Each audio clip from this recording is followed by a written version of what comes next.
There are situations where having a will changes absolutely nothing. And if you're married, there's a decent chance you're in one of them. But, and this is the part most people miss, there's a very clear line where that stops working and things go sideways fast. Let's start with when a will doesn't really matter. If you're married in Nevada and everything you own is community property, meaning you built it together during your marriage, something interesting happens. Because in that situation, the law already has a plan for you. If you die without a plan, your half of the community property goes to your spouse. That's it. Clean and simple. And in a lot of cases, that's exactly what people would have written into their will. Let's say Mark dies. No will. He's married to Lisa and they have 2 adult kids. They built everything together. House, savings, retirement. You'd expect this to get complicated, but it doesn't.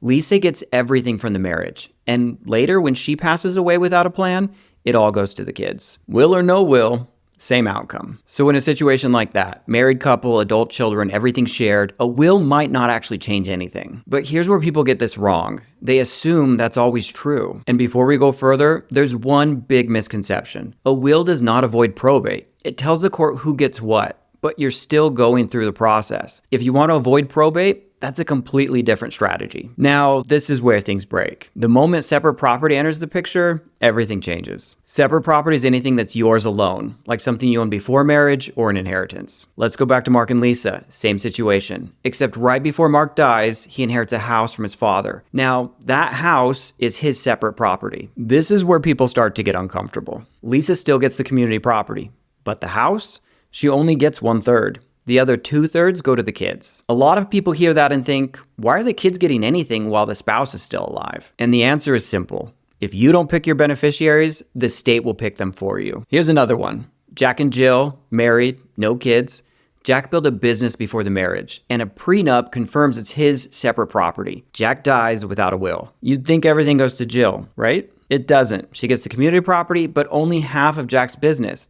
The other half goes to his parents. It doesn't matter what Jack wanted. The law already made the decision. Now, if you're single with no kids, the state still has a plan. Your assets go to your parents first if they're alive, then to your siblings, then nieces and nephews, and on through your family line.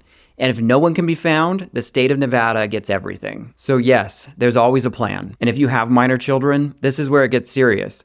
A will lets you name who raises them. Without it, a judge makes that decision without your input. Your choice isn't guaranteed, but it gives the court strong evidence of who you trust. So here's the takeaway. You might end up with exactly what you want, even without a will, but that only works in very specific, simple situations. The moment things get even a little more complicated, separate property, blended families, minor children, the default rules often stop matching your intent. And at that point, you're not really choosing anymore. You're just accepting the state's plan.